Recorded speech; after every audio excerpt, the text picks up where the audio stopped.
হেই বন্ধুরা, থাম্বনেল দেখে নিশ্চয়ই বুঝে গেছেন আজ কোনো মুভি এক্সপ্লেন না, আজ একটি স্পেশাল নিউজ নিয়ে আপনাদের সামনে হাজির হয়েছি, যেটা হলো RDJ ইজ ব্যাক।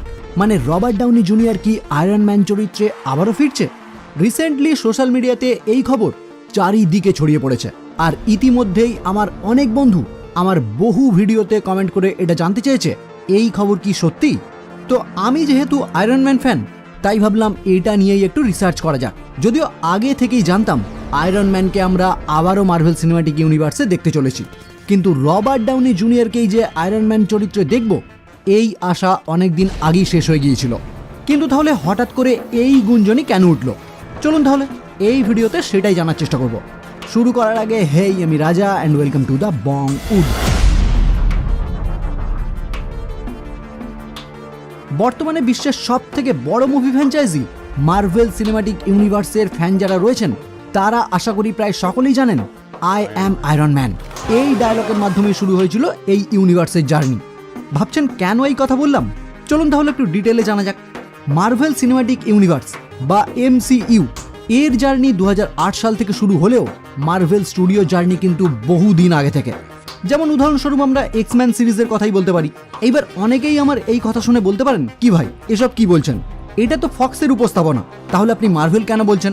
দেখুন, মার্ভেলের পুরো ইতিহাস বলতে গেলে একটি 10-15 মিনিটের ভিডিও কম পড়ে যাবে, তাই এই ভিডিওতে এইসব আমি একদমই ডিসকাস করব না। যদি আপনারা মার্ভেলের পুরো হিস্ট্রি শুনতে ইন্টারেস্টেড থাকেন কমেন্ট বক্সে আমাকে জানাতে পারেন, তাহলে আমি ভবিষ্যতে এইটা নিয়েও ভিডিও বানানোর চেষ্টা করব।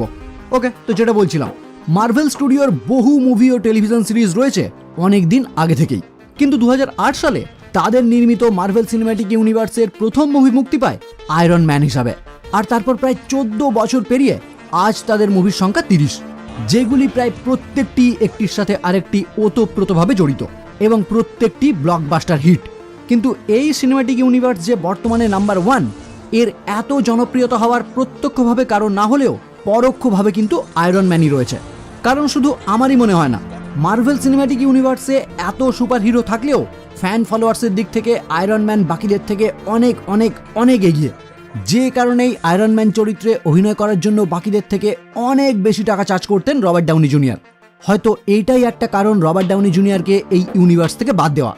যদি এইসব আমাদের কাল্পনিক চিন্তাভাবনা, কিন্তু কোনো এক সময় নিউজ লিক হয়েছিল মার্ভেল স্টুডিওর সাথে রবার্ট ডাউনি জুনিয়রের ঝামেলা হয়েছে তার বাজেটের কারণে।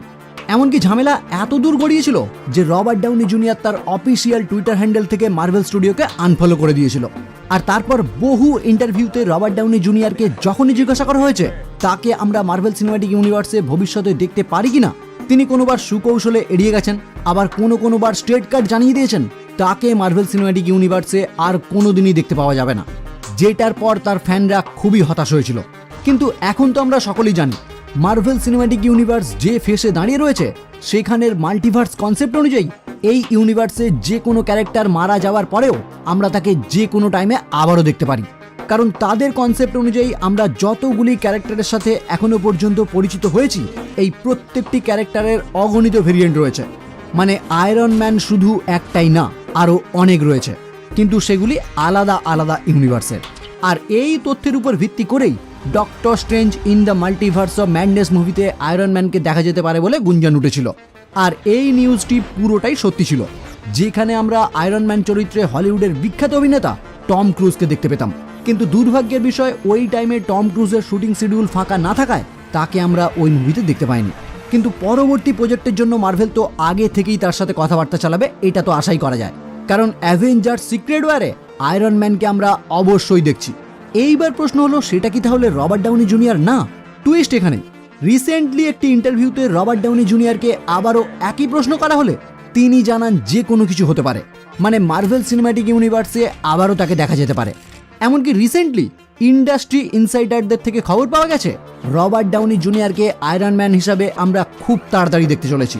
হতে পারে সেটা সিক্রেট ওয়ারের আগেই, কারণ MCU এর আর্মার ওয়ার নামক একটি টেলিভিশন সিরিজ মুক্তি পাওয়ার কথা ছিল, যেটাকে চেঞ্জ করে মুভি হিসাবে রিলিজ করা হবে।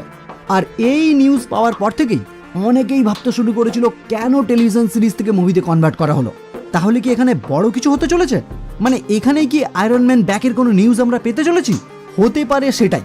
আবার এটাও হতে পারে আর্মারওয়্যারেই আমরা আয়রন ম্যানের পুরনো কোনো একটি ঝলক দেখতে পারি, সেটা আর্টিফিশিয়াল ইন্টেলিজেন্সও হতে পারে। কিন্তু এইটা নিশ্চিত সিক্রেট ওয়্যারে আমরা আয়রন ম্যানকে দেখছি, কারণ দর্শকরা যেভাবে আয়রন ম্যানকে মিস করছে, তারা যদি জানতে পারে কোনো মুভিতে আয়রন ম্যান ব্যাক করছে, তাহলে সেটা অবভিয়াসলি এন্ড গেমের রেকর্ডকেও ভাঙতে পারে। আর যে কোনো প্রোডাকশন হাউস তো চাইবেই তাদের মুভি যাতে সমস্ত রেকর্ড ভেঙে দেয়, আর এমসিইউ এর কাছে সেই সুযোগ আসবে একমাত্র আয়রন ম্যানকে ব্যাক করতে পারলে। সর্বশেষ বলবো, আয়রন ম্যানকে আমরা পুনরায় দেখতে পেলেও সেটা কিন্তু আমাদের ইউনিভার্সের না, অন্য কোনো ইউনিভার্সের হবে। আবার একটি আয়রন ম্যানের বদলে অনেকগুলি একসাথেও দেখতে পারি, যেখানে আমরা রবার্ট ডাউনি জুনিয়রকেও দেখব, আবার সুপিরিয়র আয়রন ম্যান হিসাবে টম ক্রুজকেও দেখব। তাই এখন শুধু সময়ের অপেক্ষা। তো কেমন লাগলো এই খবর শুনে সেটা আমাকে অবশ্যই কমেন্ট করে জানাবেন। আর আপনাদের কাছেও যদি এই বিষয়ে এক্সট্রা কোনো নিউজ থাকে সেটাও আমাকে জানাতে ভুলবেন না। তাহলে আজকের মতো এই পর্যন্তই, দেখা হচ্ছে পরের কোনো ভিডিওতে। আর ততক্ষণের জন্য বাই।